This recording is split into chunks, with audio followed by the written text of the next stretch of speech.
All right, traders, this is Blake Morrow. You are listening to the Morning Edge webinar. I want to welcome you all. Also, I took another trade today, just this morning. So just kind of want to let you know what I'm doing. I'm slightly starting to buy some Aussie New Zealand longs. I bought some earlier this morning at 111. 111. Where's my cost basis? Oh, 111.18. Okay. I was like, that's the bid. I was looking at the wrong number. 111.18. I mean, I'm only up like 10 pips, but I'm starting to put a long side Aussie New Zealand trade together. I'm piecing it together, just 1/3 size position. I want to eventually be long the Aussie New Zealand for a breakout. It's something that I've been planning on doing, and I should have done it early in Asia, but the New Zealand business confidence numbers.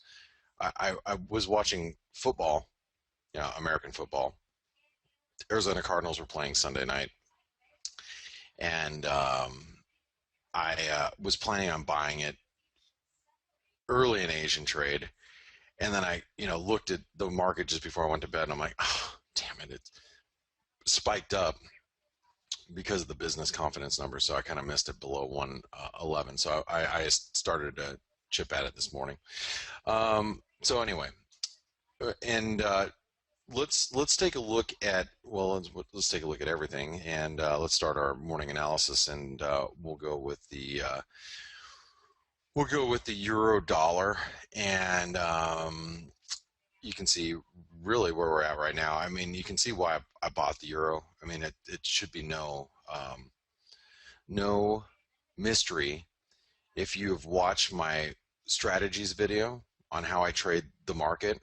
There's really a trend line strategy that I play. Is I trade the trend line break, and I trade the retest. Well, we basically just retested this broken trend line. So that's why I got long at 112.07 this morning. It's just a simple retest, and which really will limit or manage your downside risk. And in this case, okay, if you take the low to the high, you can see the 618 we're sitting on.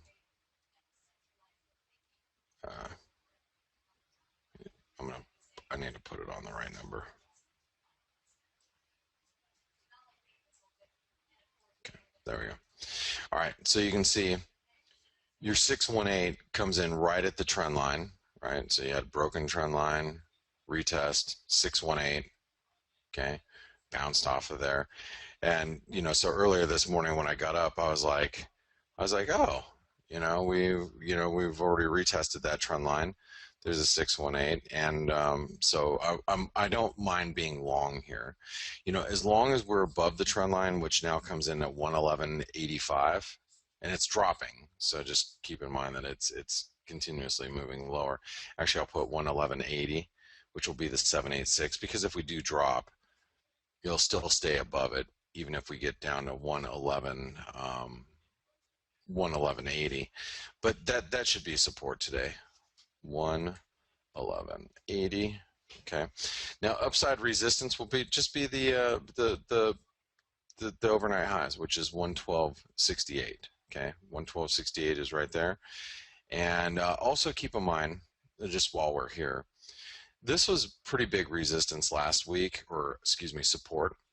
And I know we slipped below it on Friday. Friday is kind of very illiquid, as we slipped through that level Friday afternoon. Just there wasn't a whole lot of traders there, and because of that, I just think that this is also major. This area that we're sitting at right now is a major confluence. Okay, resistance should act as support around here. So anyway, I still think that the euro has the opportunity to bounce back to like I said, 114, 115. I will be a seller up there, and just because I'm long the euro right now doesn't mean I'm going to stay long all day long. It's one of those things. If I can make 30 or 40 pips out of it, I'd be done with it. I don't I'm not comfortable playing the euro to the long side um, aggressively. So as a small position, I don't plan on being long and staying long for a few days. I'd rather be on the short side of the euro,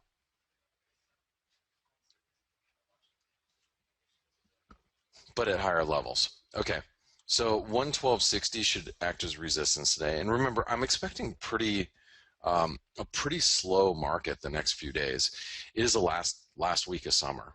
You know, if anybody's taking a holiday, they're this is the last week of it. So it is a non-farm payroll week. So we're going to have ADP. There's a few, key events that are this week. We have some Chinese data tonight, but all in all, non-farm payroll on Friday will be a mover. You know, should be a mover. Um, but just it just I'm just not expecting a massive amount of volatility this week. But then again, I haven't expected it all summer, and all summer we've had a lot of activity. Okay, let's go to the cable. So here's the pound. Now the pound got absolutely walloped last week. I mean, just crushed. So irritating. This is the whole reason why I'm going to do the discus toss with my laptop is because um, you know it's just this fall from grace has just been absolutely jaw dropping. Of course, I was short the cable, got out here, and missed this. I got out here. By the way, when I got out of the cable, I think if I'm not mistaken, I either made 15 pips, but I'm pretty sure I lost 15 pips. I think I actually lost money being short the cable. And remember, I was short all through this. So what a nightmare, huh? Short all through here, finally get out with like a 15 pip gain or a 15 pip loss. I can't remember right off the top of my head. And then I missed the whole, crap the bed move, which is infuriating. I mean, absolutely just infuriating. But what we'll notice with the cable is that we hit the 200-day moving average. We closed above it, spike low. That's how massive that support is. Now, I eventually believe this will get broken. Okay. But just like the euro dollar, I'm expecting a rally in the euro up towards, 114 or so. I wouldn't be surprised to see the cable back up here towards 155. So here is, well, this is a 4-hour chart. See how we had the successful retest of this trend line here? That's a channel, trend line, channel. Okay. We had the retest here last week. Would not be surprised to see us come right back up here and retest this. Okay. Um, we might be setting up an inverted head and shoulder pattern potentially. What is this? Okay. Okay.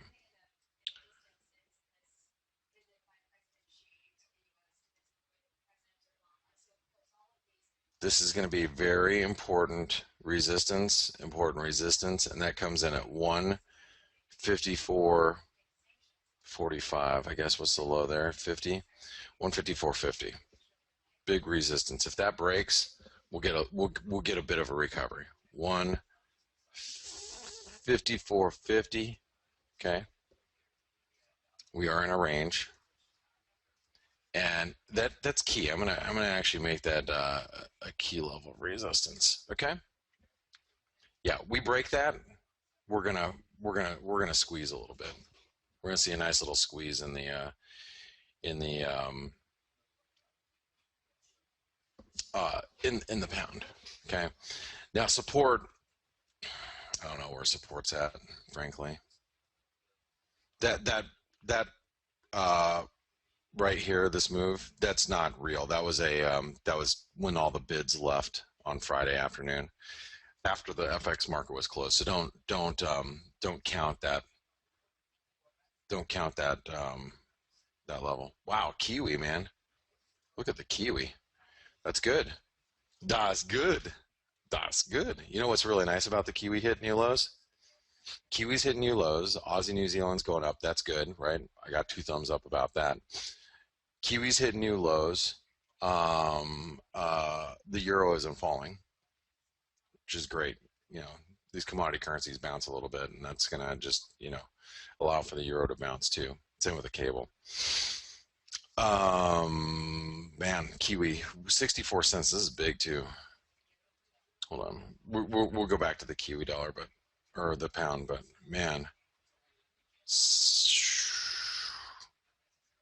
little stop run in the Kiwi, huh? Ooh, oh yeah, taking out the stops. We'll come back to that. All right, so going back to the pound dollar. So we're supporting the pound. Well, let's go over to a 15-minute chart. Let's kind of get a little granular with our analysis here, just because it's uh, we have to imagine a little bit of a pullback beyond, um, you know, this support. So I'd say all the way down to 153.75 probably be some decent support. 153.75. Okay, that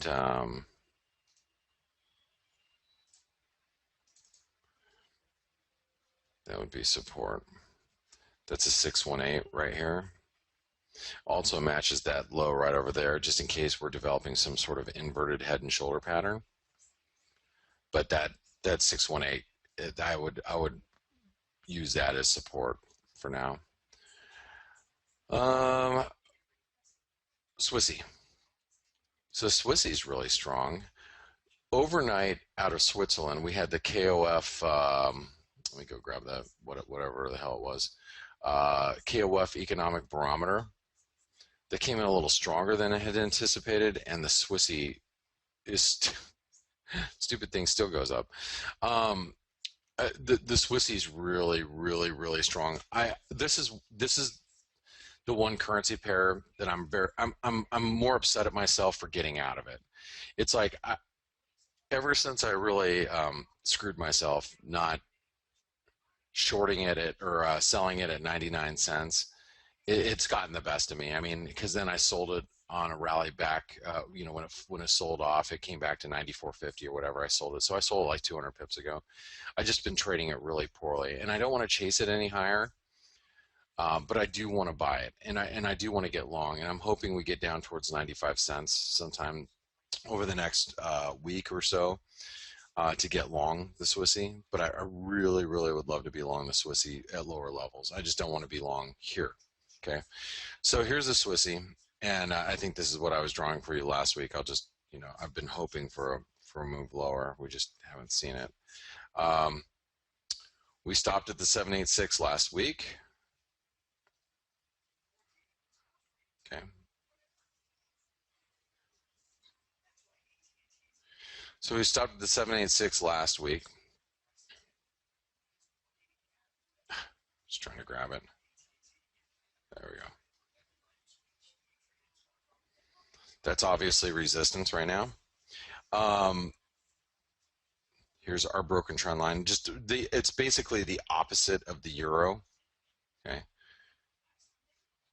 I mean, we can come all the way back up to 96.75 without much problem.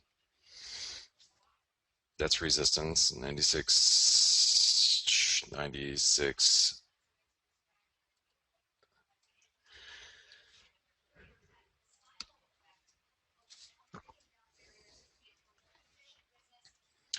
And support, maybe even 95.50. I don't know how much more we're going to get than that, but 95.50 is going to be support. Obviously, we have support ahead of that, which would be 95. It looks like 95.80, but I'll write down 0.9550 just in case we get lucky. 0.958. I might have to settle for 95.50 if it gets down there. I'm trying to pick it up for a dip down here. I really, really, what I'd love to do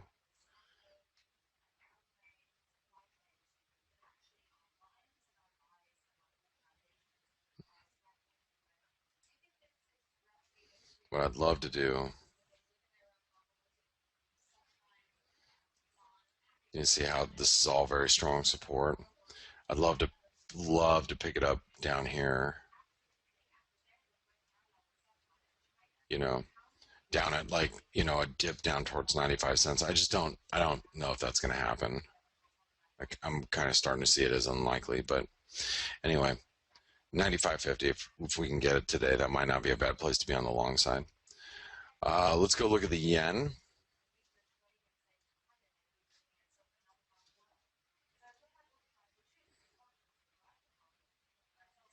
So here's the dollar yen, and I, frankly, I'm a little surprised that with the equity markets, if you look at futures, we're down what 130 points. We're down 130 points in the S&P futures, and frankly, I'm surprised that the dollar yen isn't weaker than it is. All right. Um,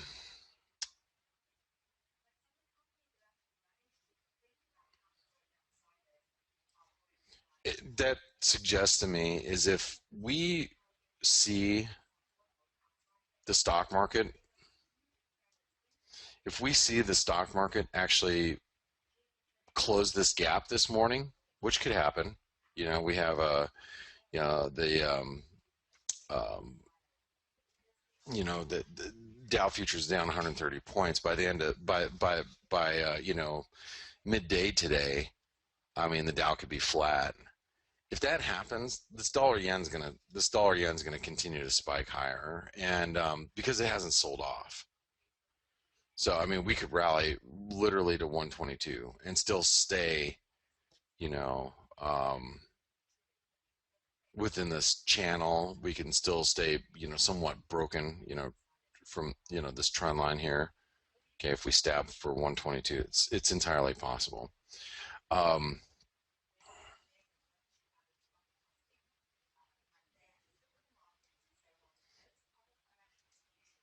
this channel, or at least that resistance, you know, I really think it's doable that we can get back up towards 122 in the dollar yen, right?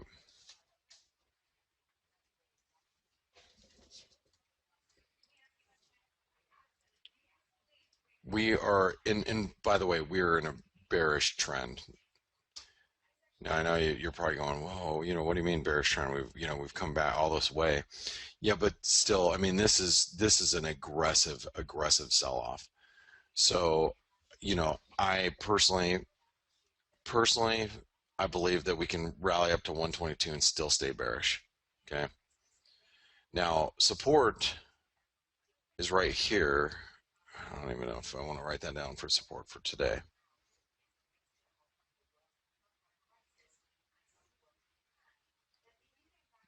We're just going to have to write down the spike low for now, which is 120.85. 120.85.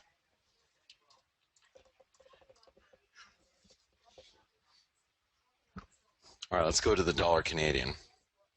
Now, one of the more shocking moves right at the moment is the dollar Canadian. I say shocking because this thing has not gone down, and crude oil had a 20% rally off of its lows. 20% is, I've heard that stat a lot. Uh, dollar Canadian had a 20% rally off of its lows. That's a little misleading.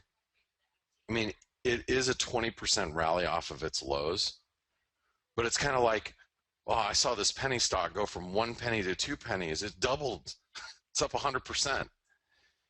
Yeah, but it was at $12. Now it's a penny, and it went from 1 penny to 2 pennies. Yes, it's up 100%, but it's still 2 pennies.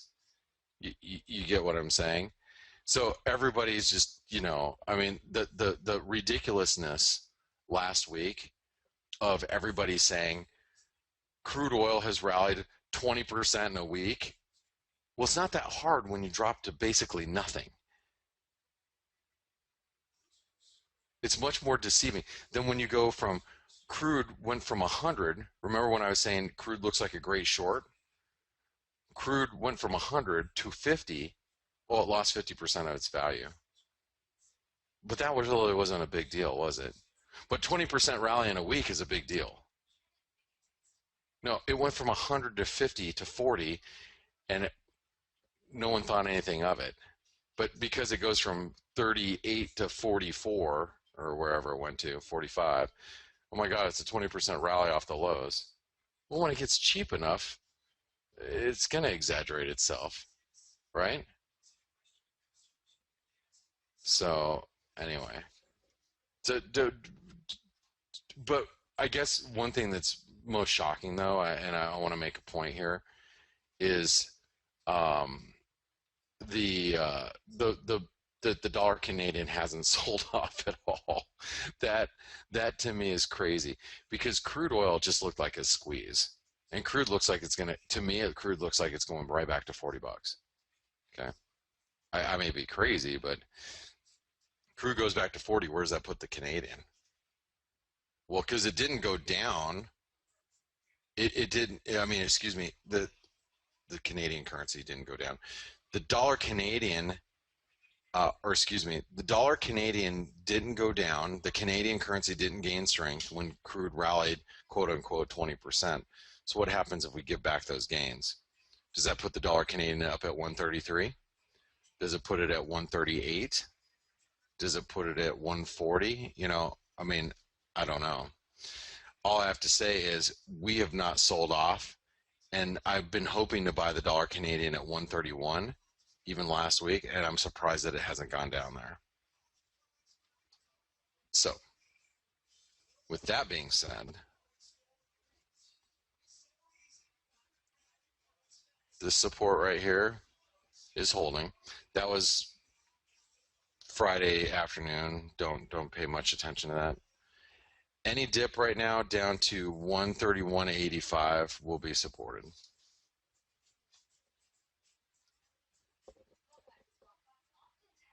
Anybody who's short the dollar Canadian right now is probably, I know I tweeted this on Friday, but anybody who's shorting the dollar Canadian right now and just watch crude rally is probably crapping their pants because it has not gone down. And if you notice, it's just continuing to go higher.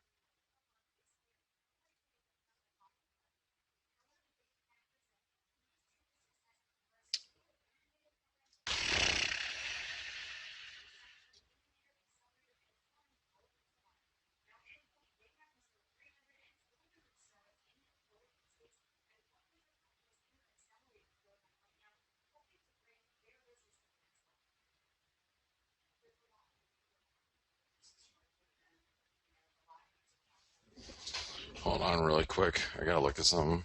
Give me a second.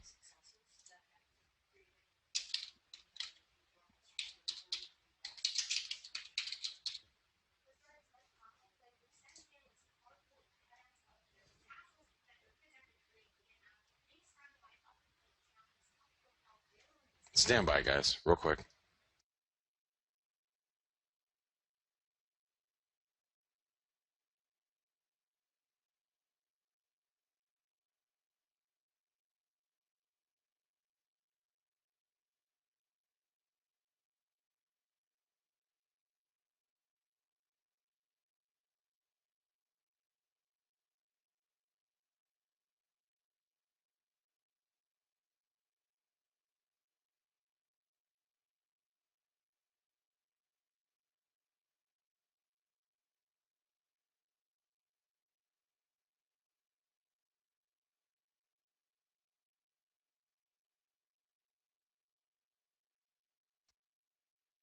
All right, guys, sorry about that. I just had to look at something.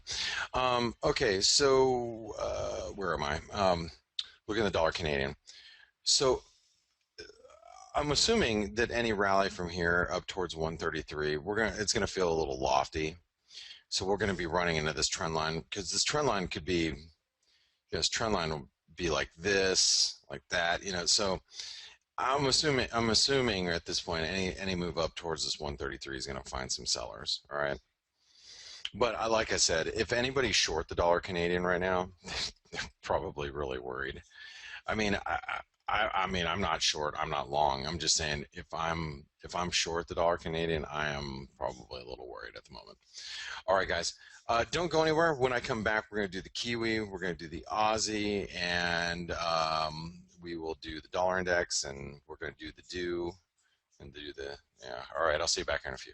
All right, traders, this is Blake Morrow. You were listening to the Morning Edge webinar. I want to welcome you all back. Let's finish up with the Aussie and the Kiwi really quick. So, let's start with the Kiwi. The Kiwi, as you guys know, 64 cents is a really big support. Now, I know we're here, and it's not like you look at 64 cents and say, oh, I need to buy it here, or oh, it broke below 64 cents. It's a short, Kiwi's going to drop another 1,000 pips. It's not that. This is a really big level on a weekly basis and a monthly basis too at that. And we are, this is, by the way, this is the last day of the month too, which is, you might see some end of month flows. But the big deal, and I'm going to get rid of this 200 period moving average, okay, is that the 618 is right here. And this is of the post financial crisis move to the double top up there. It all comes in at 64 cents. Also, if you take a fib from the 2000 lows to the highs, we're at a 50% retracement, right? So I'm going to caution you about getting short the Kiwi down here. Now, does that mean that we can't, do what we just did and do a little plunge to stop some people out, or get, if you were long, it's just trying to wiggle you out a little bit. Not necessarily, but just be careful about getting too aggressively short the Kiwi. Anything but the Aussie, and I say that because the Aussie is at a very pivotal point too. So it's the Aussie New Zealand is one thing, but if you're trading like the pound New Zealand, Euro New Zealand, be careful chasing those things higher, knowing that the Kiwi is right here. Okay, so let's do a 127% extension of this fib of this last consolidation. That takes us to 63.80.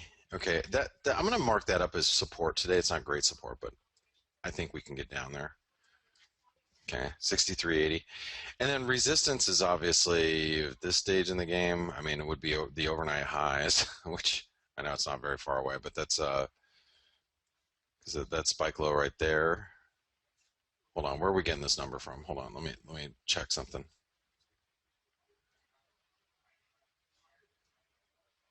Aha. Let's get rid of this. I don't think that belongs right now. But regardless,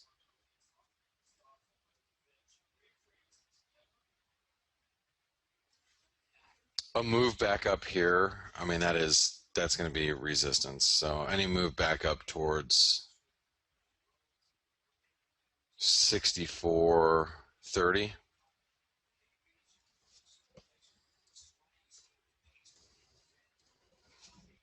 This is definitely still bearish. Aussie, same issue as the Kiwi.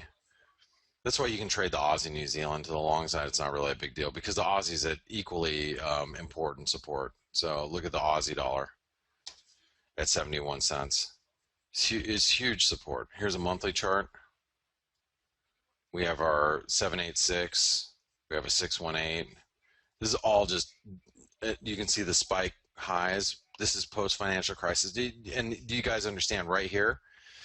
This is where the RBA was buying the Aussie dollar. If you don't, if you weren't trading during the financial crisis, okay, if you weren't trading during this time frame, the RBA was accumulating massive amounts of the Aussie dollar down here. They sold it all up at like 92 cents or whatever, but they bought it all down at 68 cents.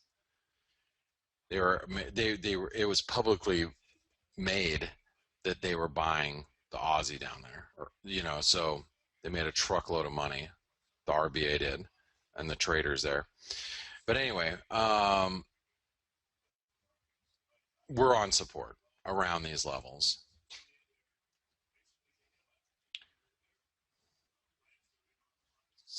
support will be that spike low from the other day, which was a real low. Actually, I won't even mark that. I would mark this as support right now. 70.70, and then obviously 72.25. I know we've had these numbers written down for a while, but 70.70, 70.70.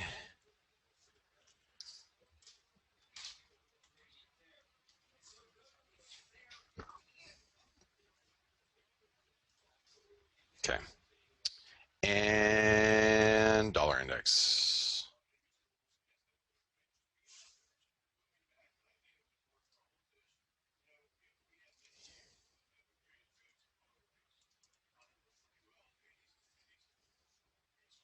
Okay. So here's the dollar index. So Friday,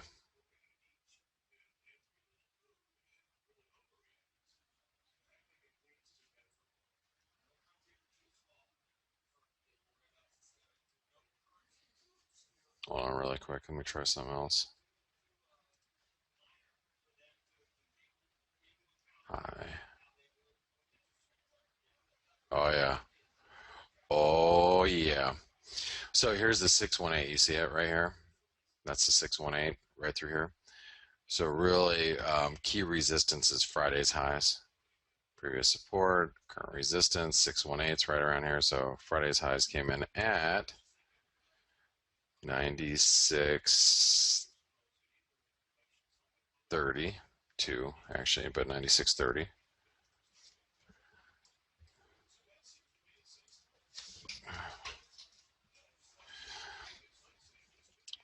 We're in a range.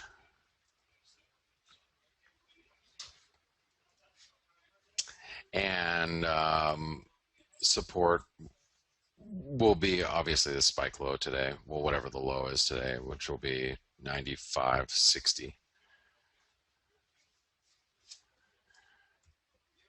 Okay, let's take a real quick look at the peso, and we'll take a look at the peso, the Nordic currency, see if there's anything happening.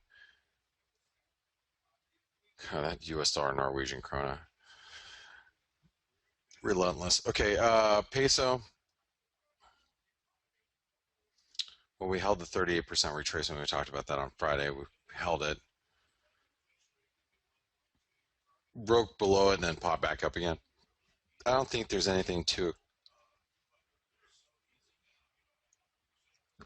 I don't think there's anything too exciting to do with the dollar peso at the moment. All I know is I'd hate to be short it, but I don't know if it's right time to be long.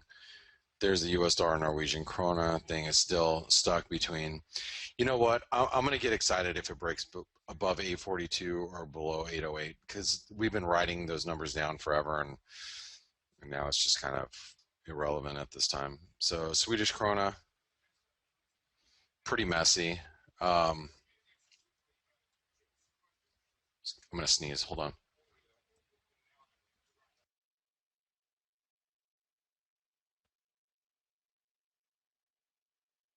Okay.